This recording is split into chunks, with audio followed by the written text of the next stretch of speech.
Welcome to the Lair of Secrets podcast, a podcast exploring the sprawling caverns of gaming, hidden treasures of geekdom, and the unexpected intersections of reality. On this episode of Lair of Secrets, we're talking about pacing your game, including techniques you can use and techniques baked into some of our favorite RPGs. And of course, you can then steal from those RPGs to use in your games. First, though, we're venturing back into the game room to catch up on some new games and new campaigns. So, new game, eh? Yeah. So we have a friend, former overlord of a certain secret lair instead of Lair of Secrets. He collects video games more than anyone else I know. I seem to collect role-playing games more than anyone else I know. And I had seen Ironsworn a while back. I don't know if it's got a colon something, but that's the fantasy version. But then they just had a Kickstarter that they are fulfilling the digital versions of, and the deluxe version, the print version is going to come out, but it's Ironsworn Starforged. I didn't back it. But I'd been hearing a bunch about it, and I'd been seeing and the thing that really caught me in it was that as you play, that there's a mechanism for advancing your connections with other people or other locations, and et cetera. I was both intrigued and a little bit put off because it was spawned from the Powered by the Apocalypse games, but it was intriguing enough that I went ahead and dug into it because I'm still looking for ideas for Dice and Fall. And it is, when I say it has evolved from Powered by the Apocalypse, you can see that. I'm trying to make a dinosaur chicken reference, but Ironsworn is Starforged is not the chicken in this sense. But like this mean raptor of a game. I don't know. It's bad metaphor. You know me. I'm bad at like doing this stuff live on the podcast. You can see they have shared DNA. They do definitely have shared DNA. Evolved shared DNA. It's a monster robot chicken. Yeah, velociraptor. But the dice mechanic is slightly different. And one of the other things that caught me was that it can be played traditionally with like a normal GM, but it's also set up to play solo. Or, and this is the first time I've ever seen it, co-op. Ooh. So there are oracles and such in the back of the book to help you go through your campaign, your setting, your games, and as a guide, as they're saying, if you're doing traditionally, as a GM, you can use those and kind of come up with maybe a plot ahead of time and run players through it. But with the way that it is, everyone at the table should have some sort of narrative control. But with the co-op, everyone is kind of creating as things go along. I haven't read it enough to really add it to our pacing discussion, but they do talk about how if your role is a success, that it should keep the momentum going. They actually have a chart for momentum for each player, that you raise your momentum and then you can burn all that momentum to instead of rolling, or in place of a failed roll, you can burn the momentum to get if your momentum was at a 7, you can burn all of that and get the 7 as your roll. You can also get negative momentum. So as the characters, maybe they're having trouble, they're stumbling, they're on the back foot in a movie, that sort of thing, and you have negative momentum, and then certain moves, and there are a lot of moves. Unlike most Powered by the Apocalypse games, this one probably has dozens or scores of moves that you can do.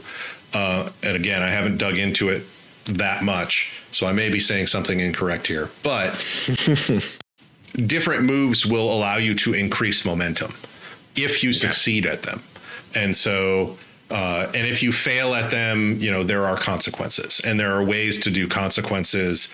There are ways to do combat and such, and it's kind of a legacy game as well. You can go all the way up in your track, and then you can retire and you do like a kind of a legacy move, and you create a new character, but that new character has some of the isn't just starting from scratch. They're taking over from the other character, and it just seems really cool. You have this you can take an Ironsworn vow, and as you're going through and doing this Ironsworn vow, it's considered an epic quest for your character, and so you're slowly doing things. Well, you are slowly progressing in your quest. And as you go through and do things that relate to your quest, you get more experience, etc. It just seems really cool. The digital copy comes with not just the books, but also all the cards. They have, I'm going to hold up just a deck of cards here, but there's a card and it's got a move on the top, what type of move it is, and then your base, say this is an asset, like a speeder bike. It has a base ability. But then you can spend experience to unlock one of two more abilities that's also on the card, nice. To make it maybe faster or more durable or unique in some way. And all of the moves that pertain to your character fit into that. You are all based around a shared spaceship. And when you're on that spaceship, your own spaceship has, I don't remember if it has momentum, but it certainly has its own damage and such that can affect anyone who's on the spaceship at the time, because you are all flying as a crew. Gotcha. Cool. Yeah, it's pretty darn cool. And again, there's a whole bunch of different moves. Normally in Powered by the Apocalypse, there's only like 6 moves per playbook or whatever, and maybe a couple of others. This one has moves that explode out of chests, much like a certain game that you and I have played, a certain looter shooter that we have played, where guns and swords explode out of chests. Nice segue. Yeah, I tried really hard.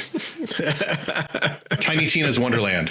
I have played a lot, but really? I played a little. You said you were thinking about picking it up. This is the first I've heard that you actually picked it up. I did successfully pick it up, and I have been I probably played about 2 hours. I've been on vacation for the last couple of days, and so yesterday I think I spent an hour playing it, and this morning I think I played about 2 hours of it. It's a fun game. I mean, it's Borderlands, right? It's Borderlands reskinned for fantasy. So Tiny Tina is running a Bunkers and Badasses game, yep. Right? And she's got her whole virtual, she's got a tabletop, and she's got bottle caps that serve as bridges on the overland map, and everything has been rethemed so that you have wyverns that throw bombs, and you've got you fight dragons and just all kinds of funny stuff. But of course, it's Borderlands, so you still have guns, right? The guns haven't gone away, although they have something of a more medieval feel to them.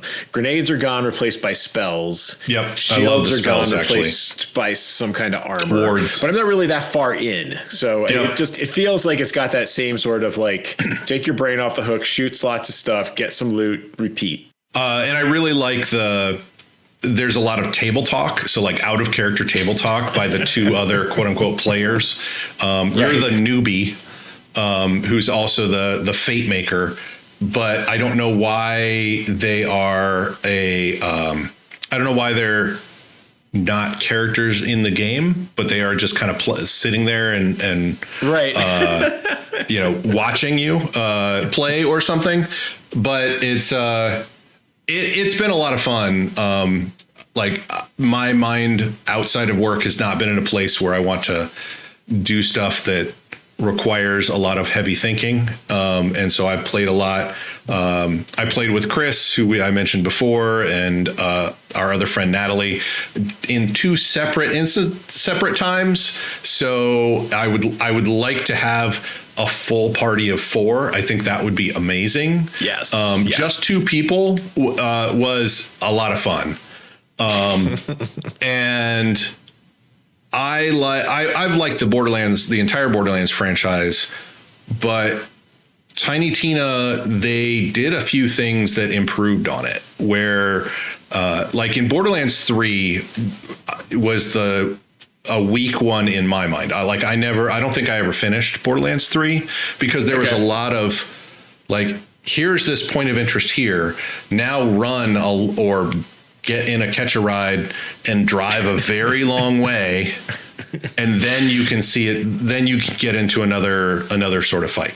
And there was a lot of empty space, at least at the beginning of Borderlands 3. And Tiny Tina's does not have that problem for me. There's always a fight that kind of makes sense, or if it is kind of a filler fight, there's not a long distance between those two things. Not yet, at least. And there's a plot that's a bunkers and badasses type plot, but also, as you go along, the table talk is like revealing things like Tina's lived alone for a long, long time, and really just kind of wants her friends to stick around for bunkers and badasses longer, sort of thing. Right. And and for a lot of us after COVID and being cooped up in our houses by ourselves, I empathize with Tina. Yes, very much so. And so I got it for PS4 and PS5. You can play it on either. And so I've been playing it on the PS4. It's been going pretty good. Which I would expect given the legacy of the underlying engine, right? Like Borderlands 3 worked just fine on the PS4. So I'm looking forward to playing it on the PS5 when I get back home. But it's been fun. I'm looking forward to hopefully we can get a bunch of us together online, because it would be fantastic to play with 4 people. I've played Borderlands, various versions of Borderlands with 4 people, and the insanity. It just kicks up. You get cooler weapons, you get cooler monsters. It's fun. Yep. And it's crossplay. So my Windows machine should work with your PS5. So that would be cool. Fantastic. So I understand you tried to do a PC conversion, but it didn't work. Yeah.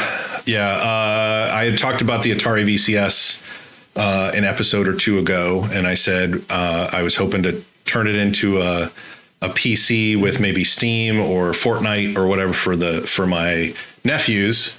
And well, it didn't go so well.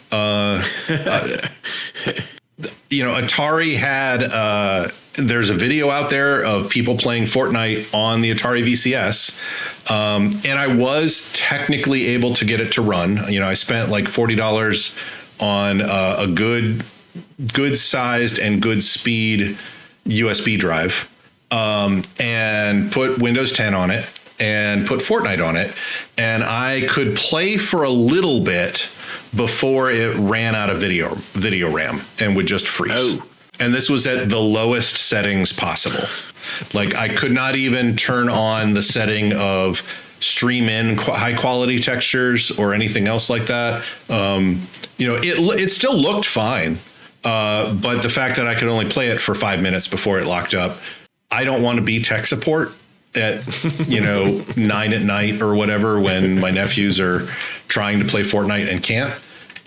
And so I spent probably 3 or 4 hours trying to get it to work, getting things working and such. And it just, I was not, I think you can increase the RAM in the Atari VCS, which might be what is necessary, but I was not willing to put that much money into the console, or at least yet, to turn it into a functional gaming machine. So it's unfortunate.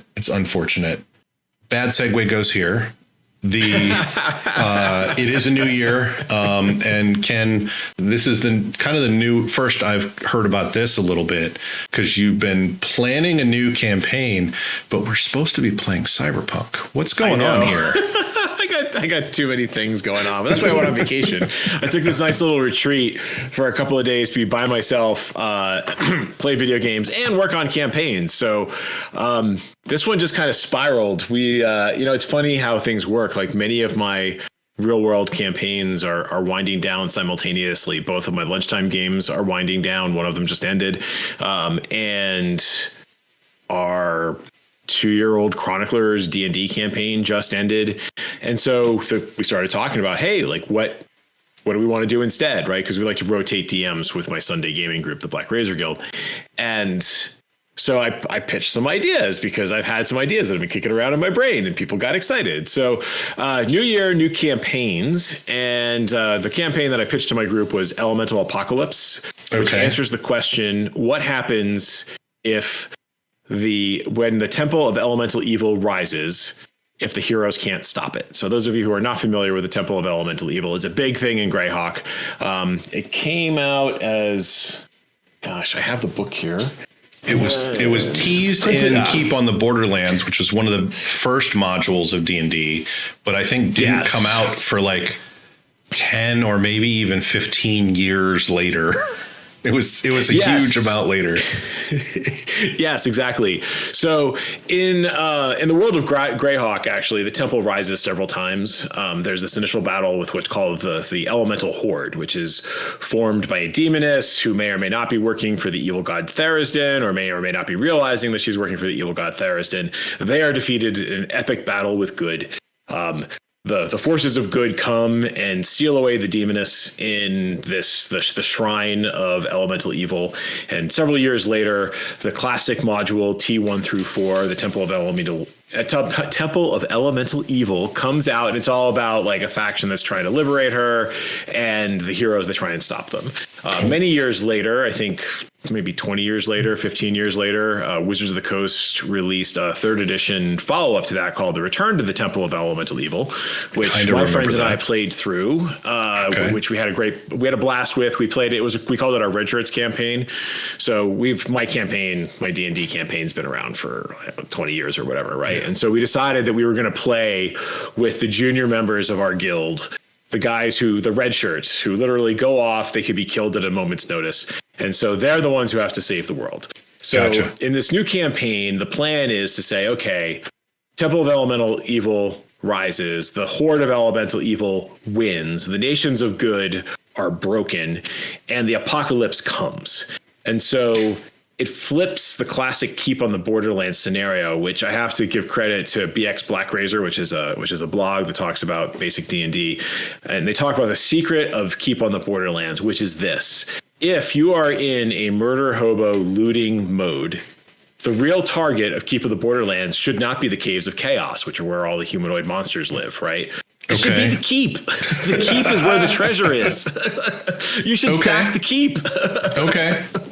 The keep has all the good stuff. And at the end of it, you have a keep. So why wouldn't you want to sack the keep, right?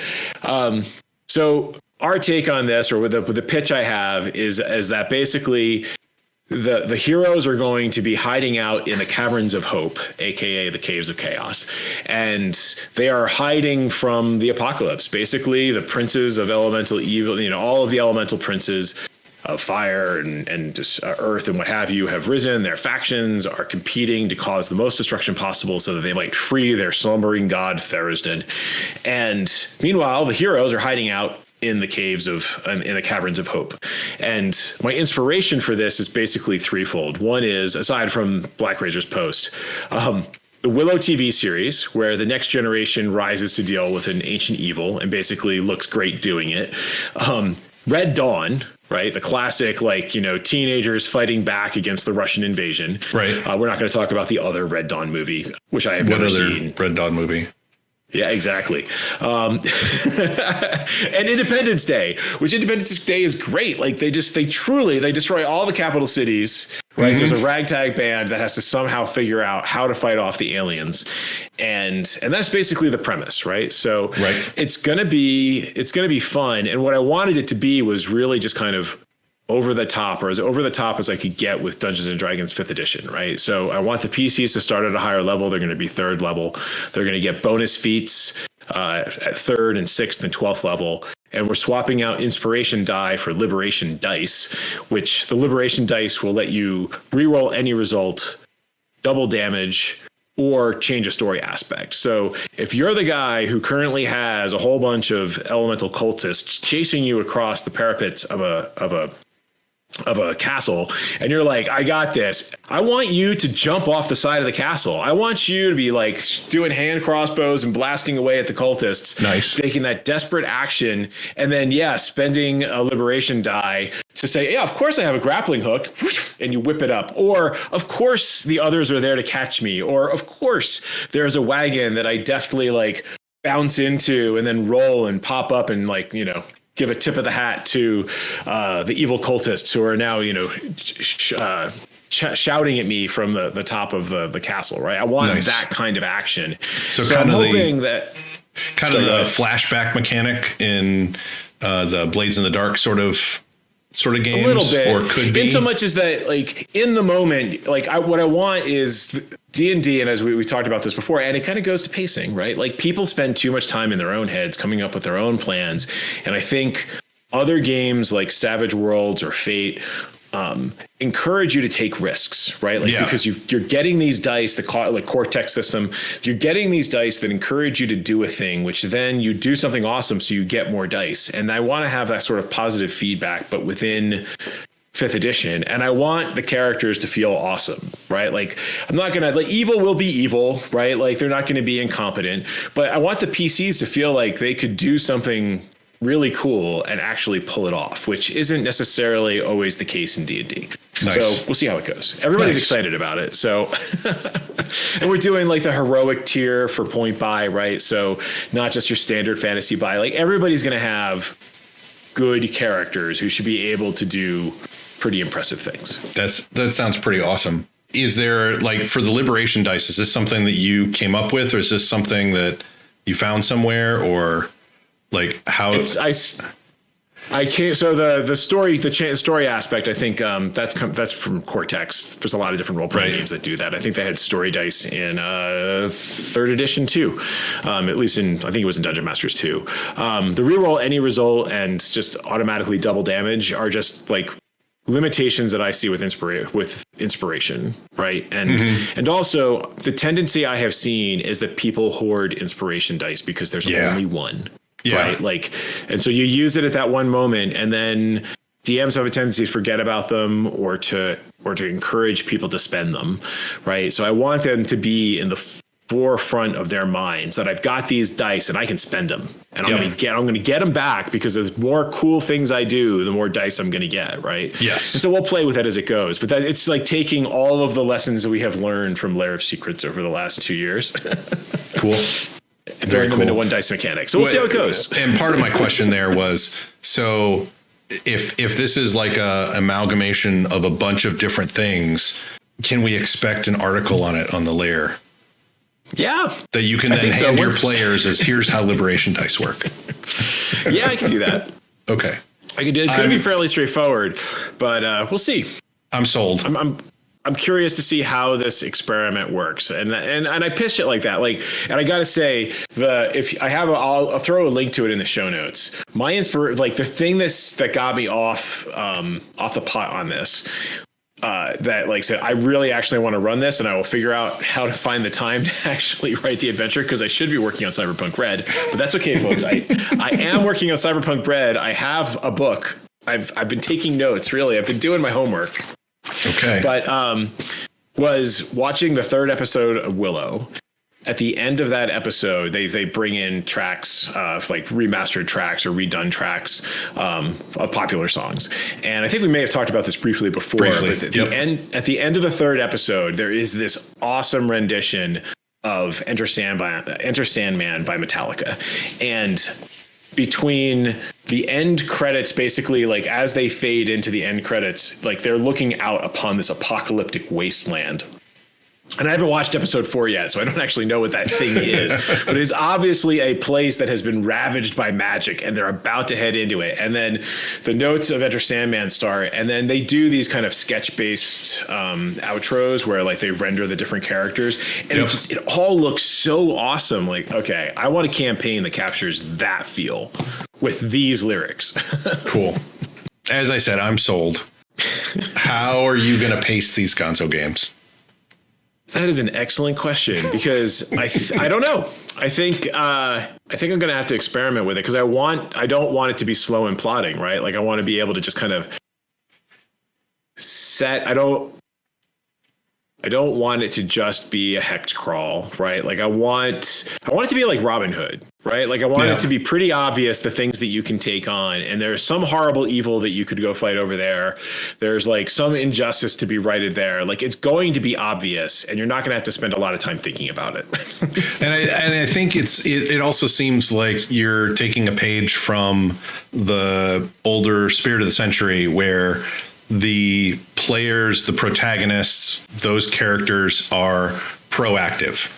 They're not waiting to get handed, oh, here's this dungeon over here you have to go delve in, or hey, there's a dark stranger in the corner tavern who's going to give you all your quests. They're going out and they know what the problem is. They know the temple is rising. Let's go out there and kick some butt. Or they know the temple's already won, I should say. Let's go fight for our freedom. Yeah, so I think the initial setup, I'm envisioning season 1 is going to be the liberation of the keep or the destruction of the keep. I don't want to presuppose what the players are going to do, right? And so I want to keep it shorter and tighter than our usual campaign because, as I believe I've mentioned before, we start campaigns and they run for years. Mm-hmm. So I could see having like a 12 episode essentially arc where they're dealing with the threat of the elemental eye, which rules the former Kendall Keep, and dealing with the various factions that are out there, and then they capture the keep. And then what do you do? Like, they learn maybe there's a chance to stop the apocalypse, right? That this apocalypse has been ongoing, but maybe we can take out an elemental prince. Maybe there's a way to prevent them from summoning Therisden and destroying the multiverse, right? And so I think that sets up season 2. And that could also set up, like I had mentioned to them as we were talking through the story, it could be that's when the higher level characters show up and go, we're impressed. Because it's kind of like at the end of, was it Peacemaker, where like they've dealt with the horrible situation, and then the Justice League shows up, and they're like, "Good job." And of course, they were like, "Why weren't you here before?" But in any case, like it could be, you've liberated the keep. We've got some ideas about what you can do next, right? And I kind of wanted to like, I'm resisting the urge to pull out the Mythic D6 book because there's there's a section in there called an anatomy of an act, and there's some ideas in there that when you were saying you wanted to keep the pace quick, we'll get to that. But I think what we need to do first is like, why does pacing matter? Why should you pace your game? What is pacing? Yeah, it's a good point. So you want to take it from there? I was going to say, like, pacing is anyone who's seen a movie, anyone who's read a book, knows when the pacing is, and I'm not even going to say exciting, but interesting enough that it keeps you wanting to move forward through the movie or the book. Yes. And like leaves you a little bit disappointed that it's over. A poorly paced movie is like you're looking at your watch and going, oh my God, it's already been an hour and I still have another half an hour to go. Whereas a well-paced movie is like, holy crap, that was 3 hours long and I still want more. Pacing matters. Keeping the interest of your players, keeping your own interest as a GM really matters. That's kind of like how I define pacing. I don't know if you would have anything to add to that, take away from that? Yeah, I think that's exactly right. And I think pacing, you notice pacing the most when it's not done well. Yeah. And so actually, I think you could steal a page from Marvel. As if you look at the Marvel's release schedule up to the original Avengers, right? I think that was an example of it. The individual movies were reasonably well paced. Like they kept you engaged. You wanted more, right? And there was those little teasers at the end of like the post-credit scenes that set up the next thing that was going to happen. And you're like, I want to be in the theater for the next one, right? Yeah. And they were releasing 2 to 3 movies a year, maybe 3 to 4 movies a year, depending on how things went. But you could see it was building towards something, and you wanted to go to the next movie because, like, man, this is going to be cool. And when you finally got to the Avengers and it all actually came together, you're like, wow, this is fantastic. And you sat in that movie and you just loved it. And then you went and you watched it again and you watched it again. As opposed to, if you look at on the DC side of the house, the pacing is all over the place. There was no build up. They went right to the end. You get to Justice League. Like it's a mess, and it feels like a mess. And then you go to the next DC movie comes out and you're like, I don't know, man. I was burned before. And so I think RPGs can have the same sort of effect. Yeah, like I felt no desire to see like Batman v Superman. I never saw because it just didn't interest me, because there wasn't a build up. Like even in the Marvel ones, that post credits or double post credits set of scenes in there set up future movies and tied in the next characters that were coming in those movies in a lot of ways, and gave you an anticipation for that next movie. Whereas the DC stuff didn't really do that. They were all like sort of standalone characters. And then when I watched the Justice League movie twice, because, you know, one was Joss Whedon, one was Zack Snyder, like, it's just a bunch of these characters coming together.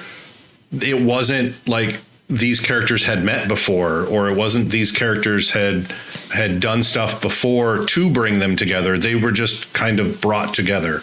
I don't remember a whole lot about it. Aquaman was probably my favorite of the set. And that was kind of because it was over the top and didn't really have as much touch with reality as some of the others. But again, I didn't watch all the others either. So, right. Yeah, it was out of sequence. Matters. Like even now, I can't remember. Even now, I can't remember quite the order in which things came out.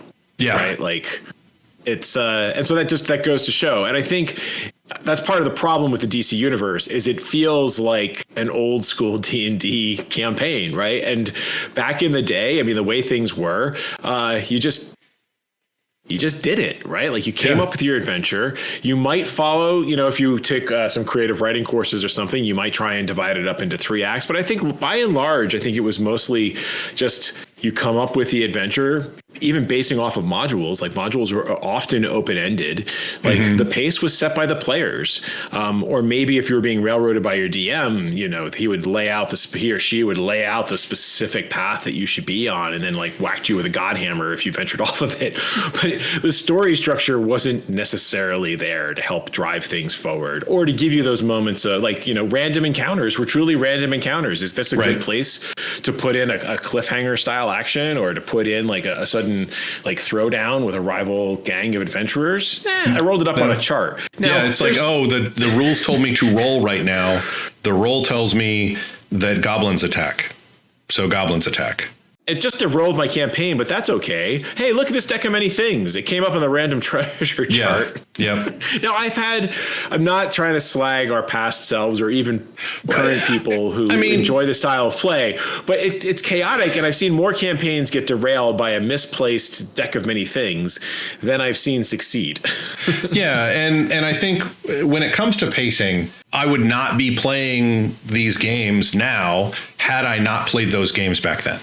I enjoyed them enough. But you know, when you're preteen or early teens and you're playing, you haven't had those creative writing courses. You haven't learned about plot or structure or anything else like that.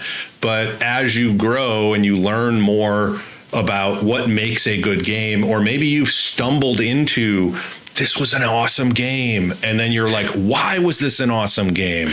And like this is kind of how we kind of know what awesome games feel like. Let's talk about pacing to try to make games awesome more times than not. Right. And I think that's the thing about actually the season 2 of The Legend of Vox Machina. Am I saying that right? Machina? Okay.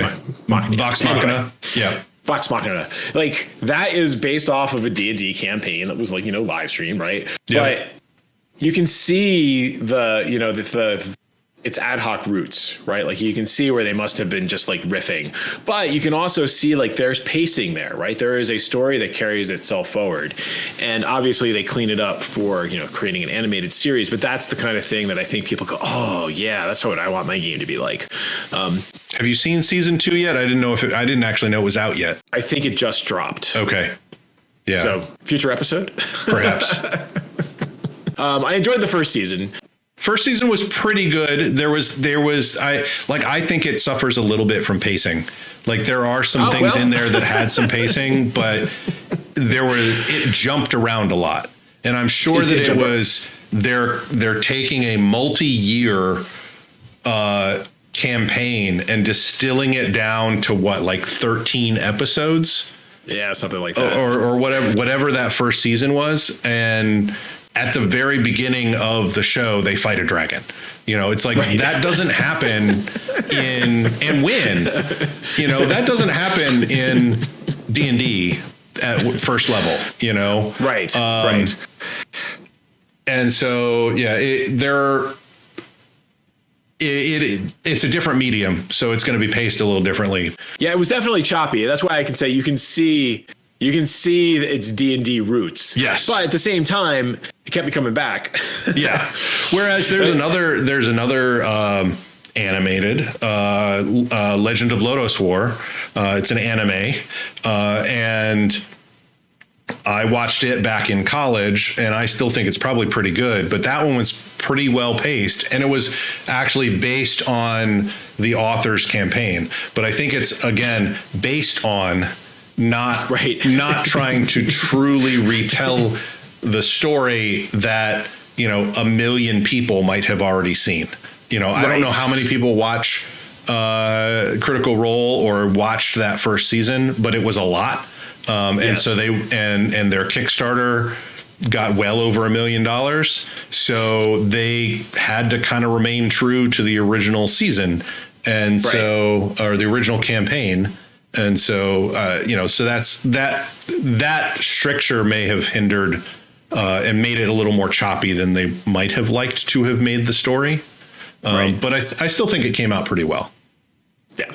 So one of the things that we've seen as we've been playing the various games that we've been playing at the Lair of Secrets for the last several years, is different games that have different pacing mechanics that are built into them. And actually, in part of actually doing my homework, Cyberpunk Red actually has a system for this. It's called a beat chart. Yep. See, I've got my page 395.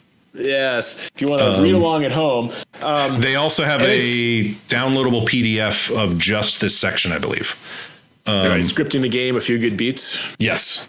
And so the idea here is that with a beat chart, you break the game up into beats, and each beat takes about 30 minutes. And a typical adventure consists of a hook, the thing that gets you started in the game, that draws the players along, that gets people engaged. A development, cliffhanger, perhaps multiple developments and cliffhangers, right? So like they tend to alternate them. So in one of their, in their example beat charts, and actually I think this is a fantastic thing that they did in Cyberpunk Red. A lot of times when you have fiction in a role-playing game book, it's really just there as flavor text to help you understand the setting. They actually use it to help explain how to run a game, and not in a example from the old DMG. DM says this, player says this, but they're like, hey, we've got this short fiction, and this is how it corresponds to the beats that we suggest you use. So it's got a hook to get you started. It's a development. There's some sort of thing where they learn something in the game. Cliffhanger, ambush, attack, some sort of a fight or dramatic action, the climax, and then a resolution, with each one of those taking about 30 minutes. And then the adventures. Sorry, go ahead. I was going to say, something we have in our notes, but we haven't talked about is like when you're why to pace your game. One of the reasons might be that you have a time box, you only have 3 hours or 4 hours, and having, or if you have 8 hours, maybe you have an 8 hour session, marathon session coming up in a weekend, and you want to pace it. Well, if you're going to use these story beats, that each beat is about a half an hour. So you can actually, put in more, development, cliffhanger, climaxes to, fill out those story beats to fill out your 8 hours. Right. And so it's an interesting concept. I think, as I was going through and reading this chapter, I was excited because they give you examples of each of these things. There's multiple examples of developments, multiple examples of cliffhangers. A lot of them are just riffing off of the tropes of the genre and other related genres, the cop show or the heist movie or that kind of thing. And I got to thinking about what our Cyberpunk Red game will probably be about 3 hours long. They recommend about a 4 to 5 hour game. And so for us, we're going to have fewer beats. So how can you make the most efficient use of your beats if you know that the hook and the climax and the resolution are all going to take 30 minutes? Well, now I only have a budget of basically 90 minutes to play with the rest of the adventure if I'm trying to make it self-contained in one evening, right? Yeah. And it may be that it's not possible. It may be that, you need to set it up so that your budget sprawls over 2 weeks, right? But, I'm going to try. I think it's a reasonable budget. With 3 hours, you can still basically get in like 6 beats. And I think that could be reasonable, depending on how you set it up. And some could be a little bit shorter than others. Like us knowing that it's on a stream, we may allow for the hook to be allow the characters to be hooked a little faster than a half an hour. Right. But we do tend to go off on tangents. So your mileage may vary. And the challenge, I don't want to, I think this would be good for a follow-up or maybe a little standalone episode. I'm working on my first scenario now for Cyberpunk Red, and the thing that I'm thinking as I'm putting together the adventure is, it almost presupposes that there's gonna be a structure to the campaign and people, or to the episode, and that players are gonna follow it. But players never follow anything, right? So I'm feeling like what I need to be doing is, and I don't want to over prep, because we talked about the dangers of over prepping before. Right. But it feels like you have maybe. Yeah, I can see developments going these 2 ways, and I can see these 3 cliffhangers. And I think the cliffhanger, the climax is probably going to be the same no matter what. And just laying out high level what I think it would be, making sure that I have the necessary mooks off to the side. I have the stat boxes for the things that I expect you guys might do.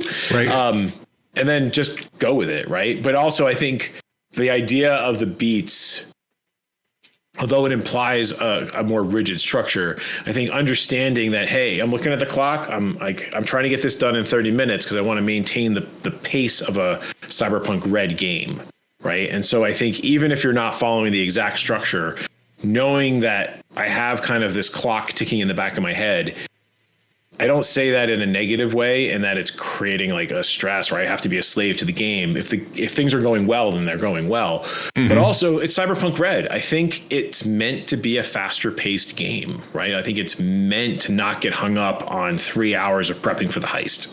Yeah. I'd be interested in going through the beat chart and seeing how well Cyberpunk Edge Runners fits with it. I mean, it is, and remember that it's a completely different media. It's not a game. Yes. It's a show. It's a series of shows, and so this is pulled a little bit from, and I think they talk about it. Whether a show, movie, or role playing adventure, you need a script telling you where the action's going, and so they're pulling it from that sort of thing. And calling it a beat sheet is something that is used in script writing, or there's actually a funnily named one out there called the Save the Cat beat sheet, used for plotting, either a script for a movie or for books, because it comes back to movies where if you want to show that a protagonist or someone is good at heart, they'll save the cat in a dangerous situation, sort of thing. But the beat sheet is to give your whole thing a structure so that it can be paced well. And I think this is partly where that comes from. Yeah, I can see that. So I'm curious to see how my beat sheet survives the encounter with the real world. And part of it is we need to have our session 0. Once I know who the players are and what their characters are, I have a reasonable chance of knowing what you guys are most likely to do. Are you going to be most likely espionage, or you're most likely going to be no, we're going in guns blazing, right? The characters will help inform the decisions that you make. It is totally easier as a GM to plot out your next adventure if you've been playing the campaign for 3 to 6 or 12 months than if you are just starting the game with brand new characters, even if they're all the same player. They're your older players. Yes. So talking about another pacing mechanic, I as we were putting together our notes, I completely missed this, and we've talked about them so much, which is clocks from Blades in the Dark. But Group Proof called it out, so thank you on Dice Camp. He mentioned, hey, you guys got to talk about clocks. So, hey, David, you want to talk about clocks? Well, as people who've listened to the show in the past, I love clocks. I have pulled clocks from Blaze in the Dark, which is, I believe, another Powered by the Apocalypse game setting. I've pulled them to use in 5th edition D&D. Scum and Villainy is another Powered by the Apocalypse based on Blades in the Dark sort of game. And they're now I am doubting myself that it's a Powered by the Apocalypse game. Someone will correct me. But it's derived from. Yeah. Regardless, clocks are pretty amazing. They kind of had them in Fate or in Spirit of the Century, but it's a way to ratchet up tension. If you're mess up a die roll on your sneaking, the guards don't instantly find you, but the GM might put up a clock, and maybe it's only like 4 segments of like guards are alerted or alarms go off, and they fill in that first section because you failed that roll. And now you realize you only have like 3 other screw ups, or maybe only 1 major screw up before that clock is full and the guards are alerted. You could also have another one of like the ship is sinking in some sort of, maybe you're in a submarine, maybe you're on a wooden tall ship, pirate ship or whatever. And you have a clock for the ship is sinking, and doesn't matter what you're doing, like in combat or whatever, that clock slowly fills and it kind of ratchets up the tension and makes you react to it and hopefully become proactive and move the story forward and get your character out of danger or get whatever needs to get out of danger. Save that cat. Right. And I think that they also can be used as like that higher level campaign mechanic for, tracking progress towards completing a project. Yep. Right. Or, the cultists' plan, right? And filling, like, it could be happening over the, 6, 7, 8 sessions. And, eventually you reveal the clock and it's already got 2 pieces. Yep. Right. How many more pieces do you have left before the cultists succeed? Right. So I think there's ways to use it at like a campaign level as well as like the individual session level, which is cool. Ironsworn Starforged actually also has it's oriented linearly instead of in a clock like circle, but it's the same thing where if maybe you do an Ironsworn vow to like in your new campaign to defeat the Temple of Elemental Evil, and maybe that's just a group quest.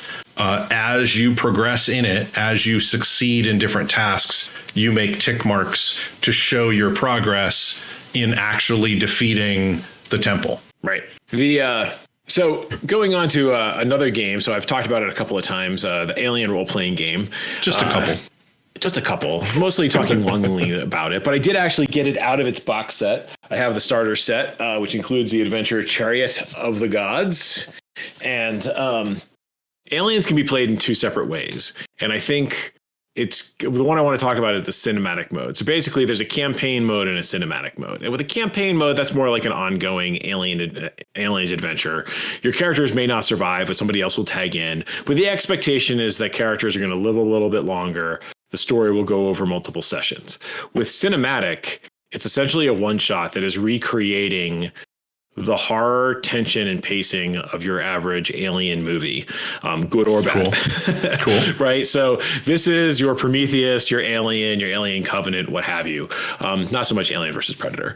And in cinematic, it's divided into 3 acts. And I think the key thing about the cinematic mode, at least from my perspective, is as the DM and as players, you're going in knowing that this is a cinematic mode. Like, you shouldn't surprise your players with this information. Part of the setup is this is cinematic mode, and this is how cinematic mode is a little different. There are going to be 3 acts, and those acts are going to arrive regardless of what you do.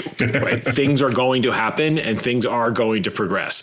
Just like in the original Alien movie, once somebody is infected with the alien, it's only a matter of time until that alien bursts out of that person's chest. And then it's only a matter of time until it turns into a full blood alien. And it's only a matter of time until it starts killing off everybody. It doesn't matter what you do. The alien is coming. Right. Now, you might have been able to stop it earlier. like some people may think of that as railroading, but it's different than railroading. You know, there are external forces that are beyond your player's control that, you know, the hurricane is coming. Right. You don't have weather control powers. I mean, if you're in D&D, maybe you do, but you don't normally have weather control powers. And so the hurricane is going to hit land, and it's going to destroy things. How are you going to be proactive and reactive to the situation that is coming? Right. And there's certainly wiggle room within it. There are opportunities to put yourself in a better or worse place based on how the story is going to progress. And the cool thing about the scenarios, they have 3 box sets that are out now that form basically a trilogy, is that they have individual cards. So they have like a character card, which gives, I'm trying to hold it up to the screen. I can't really see very well because the lighting's not great where I am, but it calls out who's your buddy, who's your rival, right? Okay. Talks about your personal agenda. So in this particular case, there's a character named Horton. They're a mechanic. Their agenda is to help crewmates escape from the ship, help their crewmates get out of the situation alive. That's their overall agenda that's driving them through the adventure. But they also have agenda cards. And so what the agenda cards do is tell you, this is your character's motivation in Act 1. And then in Act 2, the motivation changes. And in Act 3, it changes again. And so when you might start off with, where's my agenda cards here? So let's see. Yes, we had, I'm going to see if I can find Horton. Yeah, we'll go with Miller. So in the first act, there's, follow the company protocol, get the job done, cash in, don't do anything to risk your paycheck, right? And so, spoilers, I suppose, if you're going to be playing Alien, I won't go into all of them, but that agenda evolves over time. So if you have a character who's selfish, all they're trying to do is get their money and get off this damn ship, right? And so in the second act, it might become that intensifies, right? And so you might twist to be like, actually, and originally it's like, get off the ship and see if you can get your friends out with you. Eventually it becomes, I just will do anything possible to get me off this ship. Yep. Right. And so it's cool how it evolves. And it's then like Burke in Aliens. You know, it's in the first one, he's like, I'm here, I'm with the company. I care about the colonists. I want to check in on them. Secretly, he's like, I know there's aliens here. Let's see how the colonists fared. And then, like Act 2, he's saying, oh, gee, all the colonists are dead, but they do have these specimens, and there's this live one here. If I can get one of them infected, then we could get the alien back to the company, and that'll be a big bonus for me. And maybe I can cut a deal with some of these colonial Marines who are just grunts. Yep. Right. And then at the end, it's like, oh man, I'm in over my head. I'm running. Yep. And in the game, you get awarded points for how well you hold to your agenda by the game master, which then enables you to do certain things within the game. But I think it's an interesting mechanic, and I think the key thing for these cinematic scenarios is buy-in up front. You know that you're going to be playing one of these scenarios, and so I think it sets a different expectation. There's a good chance your character is going to die, but that's okay. We have other characters you can tag in as, right? Mm-hmm. And so I think by setting up the 3-act structure, by telling people it's meant to be cinematic, you're setting expectations, and everybody's buying into the pacing because you're going to play for 2 hours and boom, Act 2 arrives. Right. And I think that's like you say, it could come across as railroady, but I think it's really just a shared consensus, right? Like, no, this is what we're doing. Cool. We're playing an alien movie. Yep. I like it.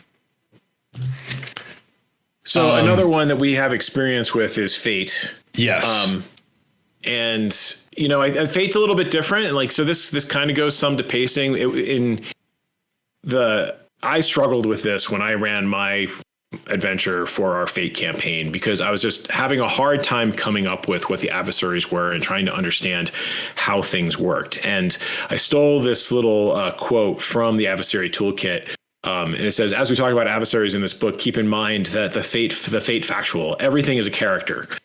From Fate Core, page 270. An adversary is not necessarily a person, monster, or a kind of creature you can punch. Rather, it's a thing that exists to hinder, challenge, or oppose players. And there are three kinds of adversaries that Fate talks about, which is enemies, obstacles, and constraints. And I thought that was cool in thinking about pacing, because on the one hand, when it comes to the adversaries as NPCs, they definitely recommend a progression in that book where you're fighting the mooks to begin with, and then you're working your way up through the food chain, and eventually you have the boss battle. And there may be mini boss battles along the way, but that's kind of the progression that they're talking about. And they offer you spreads that talk about how you can use these different scenarios. There's fantasy ones, urban fantasy, that kind of thing. But the thing that I thought was also cool was the idea of obstacles and constraints as adversaries, right? So obstacles being you're about to get the good guy, or get the bad guy, but ooh, there's a bus full of innocents about to go plunging off that cliff. What do you do, hotshot? Mm-hmm. And I think with Fate, I think one of the things that probably hindered you, because we're basically making up our own setting, Fate is a generic system. And so you can play so many different types of games with Fate. Originally, and I'm going to pull this forward from the notes that I put in, but Spirit of the Century was the first Fate game, ostensibly. The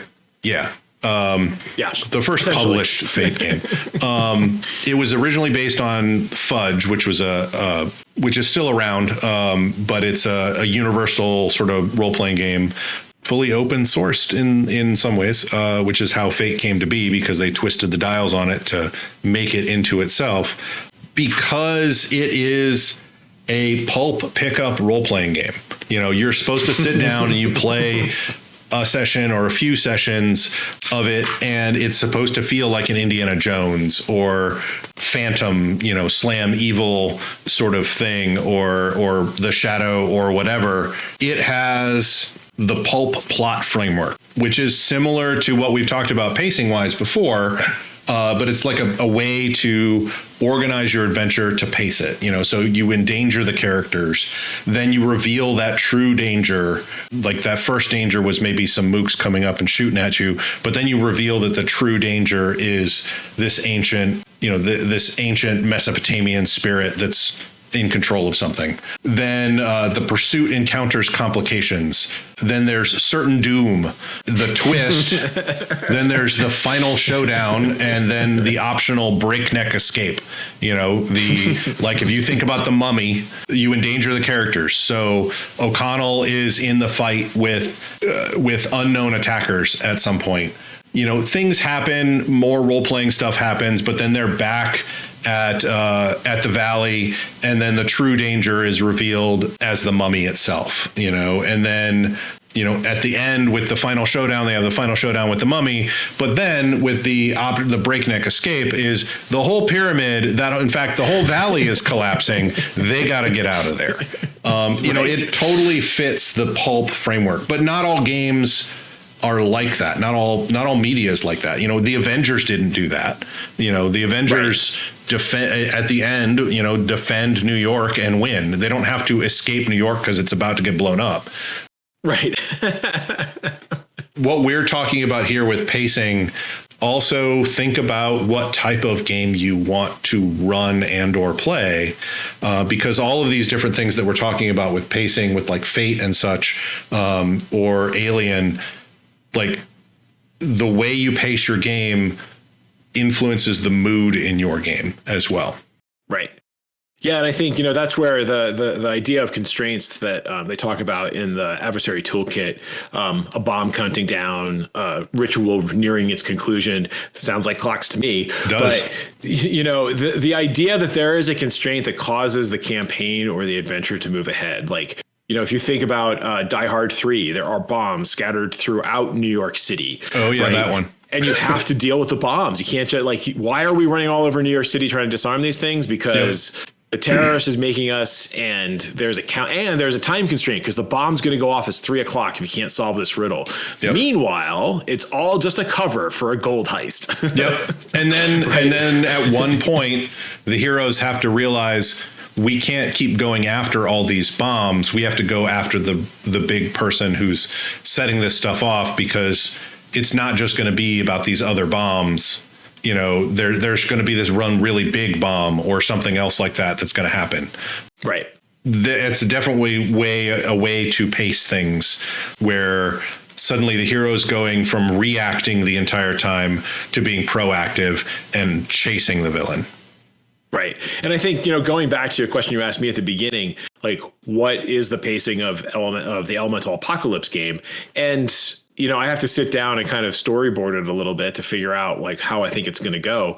But this isn't going to be a really long running campaign. I feel like this is like, maybe it's going to go on for a year and it's going to have 24 episodes broken up into 2 seasons, because you know what? The princes are near freeing Thurston. And the players are going to figure out, like, we need to do something about this. This isn't an open-ended hex crawl where you can do whatever the heck you want and the world's still going to be there tomorrow. Maybe you want to start them at 5th level. Yeah, I thought about that. That was my debate, right? Like, start them at 3rd or start them at 5th. But I think I wanted to progress very quickly. So okay. I think they might be at 5th, like within a couple of sessions. Because I wanted him to have that feeling of like them coming in, like a bit of the hero's journey, a little bit of them coming into their own, right? Like, they've been training in the caverns for months or for their entire lives. Now they're these teenagers that are ready to go out and kick butt. And the first couple of adventures don't go that great, but then, they hit their stride and now they're ready to take on the keep, right? So we'll see. We'll see. We debated it a little bit. Throw those fireballs. That's right. Talking about the pacing and like the mood of the game, our next one that we've played in the past, Tales from the Loop, is a very different vibe. The movie E.T. is not the same pacing as the Avengers, which is also not the same pacing as Indiana Jones. As Ken was talking about it with me when we were talking about earlier, it's like something weird happens and then something normal happens. The way that Tales from the Loop organizes thing is like the mystery, or the adventure, if you want to put it in another term. But the mystery is usually like, it's kind of a Scooby-Doo thing. Right. A little bit. And so you introduce each kid at the beginning of the mystery, because a lot of the mysteries in here are self-contained, so they might be run as a one-shot. You won't necessarily have the same group of kids playing the next one, as I think what they're intimating here. But each kid gets a scene from their own everyday life, with or without some trouble. And then you introduce the mystery where the kids are encountering or discovering something that they can start to investigate. And then they start solving the mystery. They start going to different locations. They discover some clues. They overcome some trouble as they're going along. At the same time, they're managing their everyday life. Like maybe their parents are getting divorced, or one of them's getting beat up by a bully at school, that sort of thing. And this is that solving the mystery is where a lot of scenes take place. But then, similar to the pulp sort of thing, there's a showdown. The kids have solved the mystery. If you view it in Scooby-Doo, this is like, hey, we finally built Fred's trap and we're going to try and trap the ghost. But you're trying to stop what's happening, often in a dramatic scene. And then you that resolves, and then there's an aftermath. So the mystery's been solved. And even if the kids are successful, their lives, they go back to their lives, which haven't really changed from before. Their parents are still getting a divorce. They're still dealing with that bully at school. And you do another scene from each kid as they, those players tell about like what's happening in their life. And then at the end, the players can change their kids' problems or a different aspect of themselves to represent that they have gone through this mystery and come out the other side, and they have changed, even if the world around them hasn't realized it yet. Right. Growing up. Yep. Which is another reason why you don't necessarily have those same kids doing another mystery, because those kids have changed. You Right. can, I mean, that's what that whole last change piece is for. Like, you're mechanically changing your character, but the next time you play, you're not the same kid thematically. You may be Bobby, but you're not the same Bobby that you were. You're not as innocent. You're not as childlike as you were before. You've grown up a little. Right. So as we're talking about pacing, I would say, we began this talking about Dungeons and Dragons, and I think historically it's probably suffered from pacing the most. Now, that having been said, that's from my personal perspective, and I think a lot of it came to a head with what I've heard called, and which we've called it ourselves, the 5-minute workday. And so this kind of hit its peak in 3rd edition D&D, where like my gaming group would spend 3 hours figuring out which spells we were going to cast to go take out a big bad or go into a dungeon or something, right? You power up, you go in, you waste to everything around you. You've expended all of your powers, you teleport out, you rest for a day, and then you do it again. There's absolutely no reason in the game to stay in that dungeon 1 minute later than you need to, unless you as the DM start throwing up, oh yeah, the anti-teleportation fields are in effect now, and other random reasons why. It turns out you can't pass wall through these very specially crafted stone walls, right? Right. It's like in a story, like suddenly your cell phone doesn't have signal. It's that same sort of idea of like, we haven't figured out from a narrative standpoint how to deal with cell phones, so we're just going to make them not work. Right. Right. So I think it was a very challenging. We had a lot of fun with 3rd edition. I'm not trying to slag 3rd edition, but it definitely could suffer from that. And even 1st edition suffered from that. Like at the low levels, at least, it's like you go in, your mage has one spell. Right. I use magic missile. I use magic missile or sleep. Right. And that's it. And it's like, okay, gotta leave for 24 hours, or we're bedding down here for 24 hours. It was only later when you got a huge bank of hit points and a good number of spells. But at the same time, back then the adventures and the monsters were not as tuned as they are in from 3rd edition onward. If you fought orcs when you're 5th level, you're gonna mop up like 20 orcs without barely breaking a sweat. And that's not the case in later editions. They kind of scale up with you, especially in 5th edition. 5th edition, fighting an orc at 17th level is, they can still hit you.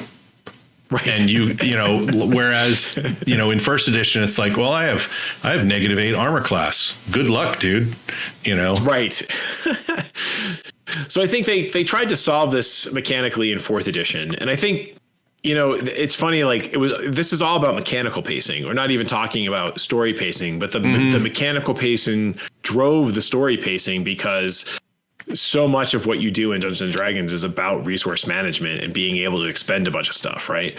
And so in 4th edition, they kind of tried to get rid of this 5-minute workday by giving you different tiers of power. So you had at-will powers, which you could just use anytime, right? So like you could just spam Firebolt all the time, right? You have certain powers you're always going to be able to use. Just like 5th edition, you can spam that cantrip as much as you want. Exactly. And every class had them. That was the other key thing. Yeah. Like everybody had their at-will powers that they could use.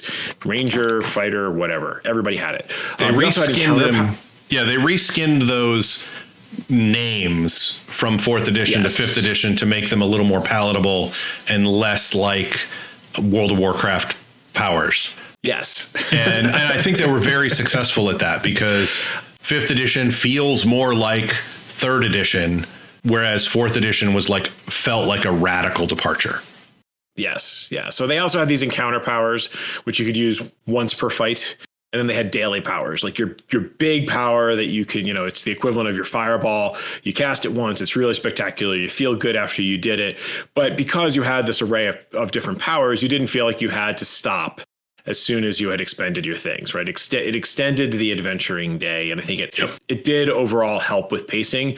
It's just the feel of the powers did end up feeling more like World of Warcraft than Dungeons and Dragons. And I think at least my group didn't like. Some people in my group enjoyed it. Other people in my group did not.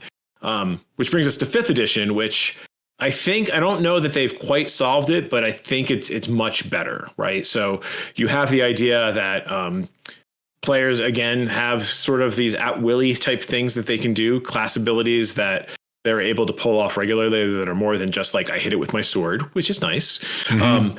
They also have things that will regenerate after a short rest. So fighters have an ability to recover. Oh my gosh, what's it called? It's not power surge. There's an ability where they can regain hit points. Right. They also have an ability called action surge. Yep. Right. And so those are both usable during a combat. And then at the end of that combat, you can take what's called a short rest, which is like 10 minutes. You can spend hit die to get hit points back. And so you can recover some of those things, but you haven't necessarily expended the thing. You can't necessarily recover the things that have to be recovered on a daily basis, like certain spells. But it gives you a reason to keep going, right? Because you can do that short rest. And if you're the DM, you can say, oh, well, that's when the goblins attack. And it doesn't feel completely contrived because a short rest is about an hour, right? Right. So it's like the equivalent of like you're hiking around Washington, D.C. and like, let's go have breakfast here. And then all of a sudden somebody intervenes and suddenly you can't do it, right? The shop shuts down, whatever. And so it feels like it's helped with the pacing a lot. But again, I feel like the pacing challenge it has now is the narrative. The narrative, right? Which is what's bringing me back to with the Elemental Apocalypse game, wanting to move it along faster, right? Like to give people the opportunity to like just put it all out on the line. And I'm looking to be able to turn up those dials in D&D off of the default pacing. Yeah, you want like a superhero game pacing, or like, and I know you've done it, Fast and the Furious type pacing. Right. Crazy, or even James Bond type pacing, where, he dives off the thing, but no, actually he's got a line connected to him and he just runs down the side of the building or something. Right. That sort of thing, and I agree. Dungeons and Dragons, like historically from the very beginning, it evolved from a war game. They were doing this stuff for dungeon delving, not necessarily the role playing. The role playing evolved out of all of that. Right. And we all love it. And 4th edition came out during the heyday or the initial heyday of narrative driven games. And that's where, like in 5th edition, where the inspiration die comes from. I'm convinced of, Oh, definitely. Like Spirit of the Century and later Fate, both by the same company, by the same sort of people. I'm blanking on the one that you love, Savage Worlds with Bennies and all of these other things. Like these were still kind of crunchy, traditional-ish games. And then there were more out there, like almost diceless games, but had a lot of stuff that was narrative driven. The Serenity role-playing game, which later on came to become, is it Cortex? Yep. Yeah, so Cortex, has a lot of that stuff in it, and I think, the designers of 5th edition may have played a lot of these games. Definitely knew a lot of people in the industry who made a lot of these games, and like took a lot of those ideas and added them to 5th edition.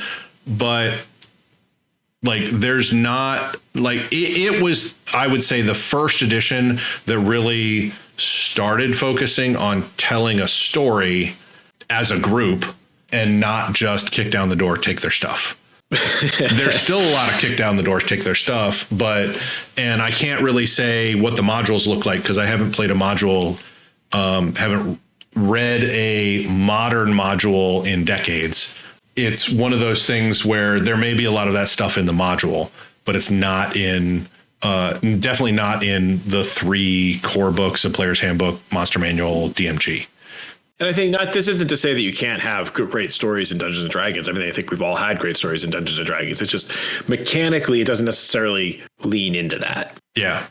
Yeah. Right. And I might be wrong about the DMG. There may be a whole section in it for 5th edition that talks about, pacing your game and running it narratively. It's also one of those things where, this feels enough like 1st, 2nd, 3rd edition D&D that I'm just going to jump into the mechanics and go with it. I don't need to read how to run a D&D game. Right. But new players, new GMs definitely should and should take inspiration from that. So if I'm wrong, let me know. Plus we love feedback. So of course, of course. The next one I have, which we talked to a little bit about at the beginning, is Mythic D6 by Kafera Publishing, Jerry Grayson. So, friend of mine, he goes through what's called an anatomy of an act. There's a whole section on adventure formatting, that each adventure has multiple acts that have a specific hook, conflict, and resolution. So it goes back to some of the other things in the other games that we've talked about before.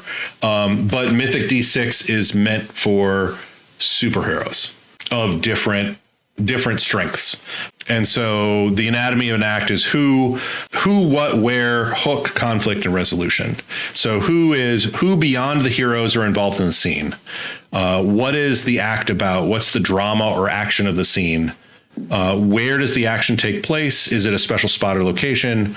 There should always be something interesting about the location that allows for good role playing. This is one of the things that we haven't really talked about, is like, where does that scene take place? Like, how does that location affect things? Like back to your thing with the end of Willow. It made it epic because you were seeing this bleak landscape, bleak and evil landscape. That's the location. That's going to affect the scene. What happens if that same scene takes place in a parking lot and they're looking at a Wendy's? It completely radically changes how that scene would work. You're probably playing Tales from the Loop at that point, not trying to defeat the Temple of Elemental Evil. The hook is why the heroes are there. I'm going to summarize. The conflict is what stands in the way of the heroes. It's the opposition. It's not always a fight. They have to overcome something. And the resolution is what happens if the heroes solve the conflict or fail to solve it. One of the things that's in here, though, and I'm struggling to find it, if there is nothing really happening in the scene, don't do the scene. If the characters are, you can have the resolution where the superhero group is eating shawarma in a ruined place, but that's like the resolution, kind of funny, maybe sets up the next game. You don't have all the Avengers, piling into, like, you don't have your superhero group piling into a super jet and traveling across the world, and you have scenes where they're just sitting in the superjet for 2 hours. Right. Doing basically nothing. Right. If you have that scene, it needs to accomplish something.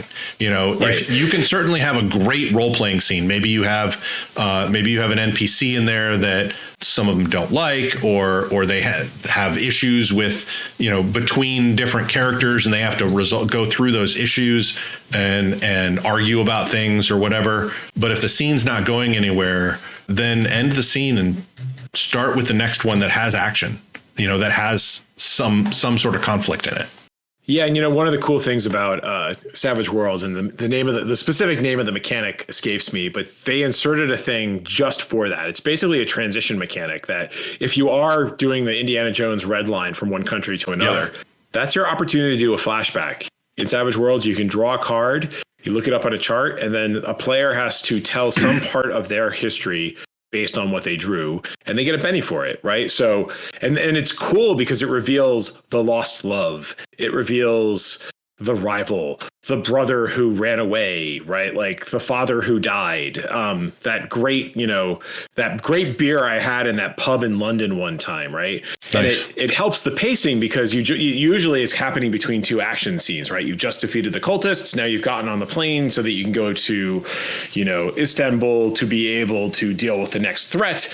And you have this nice little break before you have to get into the next development or the next cliffhanger. Yep. So that's one way to handle it. Or as you say, just don't actually do the scene. The other thing that I think is interesting about the Alien role-playing game that we didn't talk about, which is they stress that you only roll when it's important. Yep.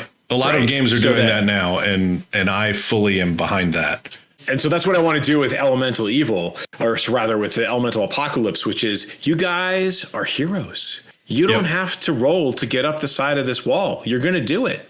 Right. Now, or there's a locked door. If you're trying to, like, do something more. Yeah. Or there's a locked door in an abandoned keep. You get through it.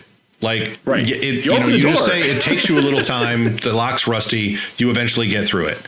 You don't roll and then fail. Well, what happens if you fail? Well, you're going to roll again, or you're going to roll again, and then you're going to kick down the door. You can just narrate that instead. Right. Because rolling the dice pointlessly actually just bogs the game down and actually sucks the pacing out of a game. Right. And you can just say to the player, how do you get past the door? Yeah. Just tell me. Yeah. How do you get past the door? And the barbarian might go, I kick it down. And you go like, okay. And then there might be some consequences for kicking it down, but you can just kick it down. It's okay. You don't have to roll the strength check, or an old school bend bars, lift gates roll. Right. I feel like there have been times in Dungeons and Dragons where our characters were literally just kind of like sitting on the floor playing cards while they were waiting for the thief to finally get past the lock. Yes. I'm trying to remember what. If there was a movie recently or a video game where it was kind of like a heist thing and they had to unlock a lock, and one of the characters was complaining, well, you were only supposed to you said it was only going to take 5 minutes to get past it, and it took 3 hours, and they like bicker back and forth. But that's like backstory. And then they get to this next lock, and then the guy, the character, like gets through it in the requisite amount of time. It doesn't take the half hour, but they talk about when it did take the half hour. Right. And so you could have that. That doesn't disrupt the pacing. That actually adds to the role playing. But if you actually do the half an hour of rolls, that's going to suck all the fun right out of the room. Yes. And everybody's going to be like, yeah, I don't know if I want to keep doing this. Yep. I have a thing on general pacing tips, but I think we've said it already before, is like, know when your players need a break. The way to do it when not kill the pacing is, find a mini cliffhanger in the middle of your game and then call a break then. Or in the natural downtime, like the Indiana Red Line, you have a little bit of, like, if you're playing Savage Worlds and you draw one of those cards, you talk about that, and then you take a 10-minute break, and then you come back, and then the plane lands. Right. So you definitely want to keep the mood high. You don't want to bog things down, but also too much high adrenaline action is also exhausting.